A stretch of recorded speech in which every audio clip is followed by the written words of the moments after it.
స్వచ్ఛమైన నాణ్యమైన గౌదర్పార్ పూజా ఉత్పత్తులు www.gaudarpar.com ద్వారా ఆన్లైన్ లో ఆర్డర్ చేయండి. మీ ఇంటిని దేవాలయంగా మార్చుకోండి. నమస్కారం, వెల్కమ్ టు సుమన్ టీవీ. నేను గీతాంజలి. ప్రస్తుతం మనతో పాటు ప్రముఖ ఆధ్యాత్మికవేత్త సన్నిధానం లక్ష్మీ విశ్వనాథ్ గారు ఉన్నారు. వారితో మాట్లాడదాం. అమ్మ నమస్కారం. నమస్తే అమ్మా. శ్రావణ మాసంలో ఆ లక్ష్మీ ప్రసన్నత కోసం, ఎప్పుడూ ఆ లక్ష్మీ ప్రసన్నత అవసరమే, కానీ ప్రత్యేకించి శ్రావణ మాసంలో అమ్మవారి అనుగ్రహం కోసం ఎన్నో రకాల పూజలు చేస్తాం. వ్రతాలు, నోములు, నిత్యం చేసేటువంటి దీపారాధన, ఇవన్నీ కూడా. అయితే ప్రత్యేకంగా అమ్మవారికి కొన్ని పుష్పాలంటే చాలా ఇష్టం అని విన్నానమ్మా. అవి ఏం పుష్పాలు, ఏ పుష్పాలతో అమ్మవారిని పూజించాలి అసలు? అమ్మవారికి నామాల్లోనే ప్రకృతి చేయనమా అంటే ప్రకృతి అంతా నేనే అని చెప్తోంది కదా. మరి అంటే ప్రకృతిలో ఉండేటటువంటి పుష్పాలన్నీ కూడా నాకు ఇష్టమే, అన్నీ నాకు ఇష్టమైనదే అని చెప్తుంది. ఎలాంటి పూలు పెడితే ఇష్టము అంటే, పువ్వులు మాకు చిన్నతనంలో మా నాయనమ్మ గారు కూడా చెప్పేవారు. ఇప్పుడు నాకు తెలిసిన ఆవిడ కూడా మా అమ్మగారు అవుతారు, ఆవిడ కూడా మొన్న చెప్పారు నాకు. అయితే ఏ పుష్పాలంటే, మనం పుష్పాలు కోసుకుంటాం కదా చెట్టుకి, కోసుకునేటప్పుడు అడిగి కోసుకోవాలి. అట్లా అడిగి ఎవరైతే కోస్తారో వాళ్ళు సమర్పిస్తారో వాళ్ళంటే నాకు ఇష్టం. మన ఇంట్లో చెట్టు అయినా సరే, పక్కింటి వాళ్ళది కాదు. మీ ఇంట్లో చెట్టు అనుకోండి, నేను ఏమండి గీతాంజలి గారు మీ ఇంట్లో చెట్టుకున్న పువ్వులు కాసిన కోసుకోనా అని అడగటం అది సబబు మర్యాద.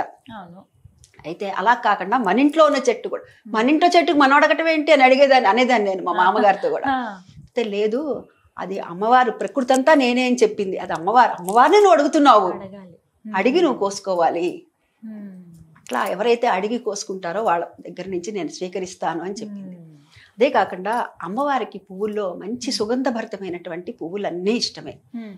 అందుకని ఈ మాసంలో, శ్రావణ మాసంలో వచ్చేటటువంటిది జాజి పూలు బాగా వస్తాయి. విరజాజి పూలు మంచి గుబాళింపు, మంచి వాసన వస్తుంది, బరువు ఉండదు, అద్భుతంగా ఉంటుంది, తేలికగాను ఉంటుంది. మనం కూడా చూడండి, మల్లెపూలు ఇంత పెట్టుకుంటే జాజి పూలు ఇన్ని పెట్టుకుంటాం.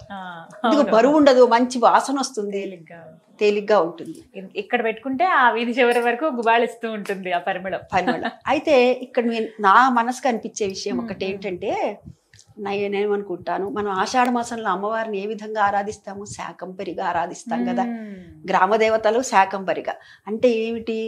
ఆ రాక్షసుడు బాగా తపస్సు చేసి బ్రహ్మదేవుడి దగ్గర వరం పొందటము, ఆ తర్వాతనేమో వాడు అన్ని కూడాను వేదాలను అపహరించటం వల్ల మొత్తం అంతా కూడా ఇక్కడ లోకల్లో అంతా ఇబ్బందులు పడటము, ఆహారానికి అన్నపాదాలకు కూడా ఇబ్బంది పడుతున్నారు నా బిడ్డలు అని చెప్పి అమ్మవారు శాకంబరిగా వచ్చింది కదా, మనందరి ఆకలి దప్పులు తీర్చడానికని.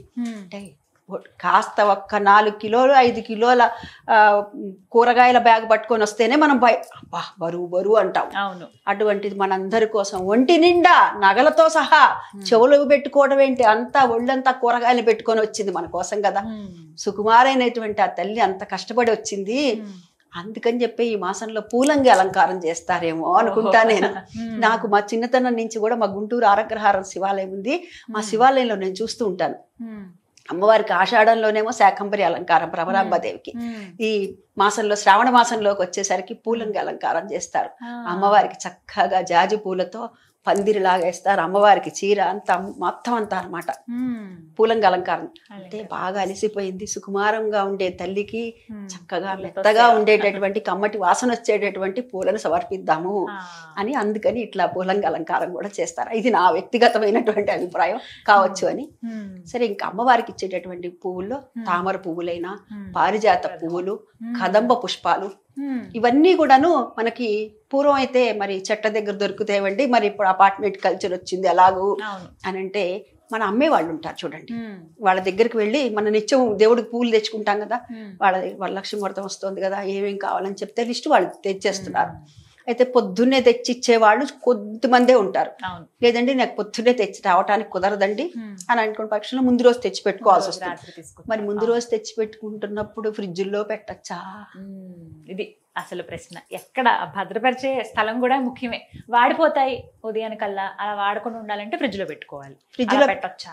ఫ్రిడ్జ్లో పెడితే, ఫ్రిడ్జ్లో పూర్వంలాగా కాదు, దాంట్లో ఇవాళ పప్పు కూరతో సహా పెడుతున్నారు.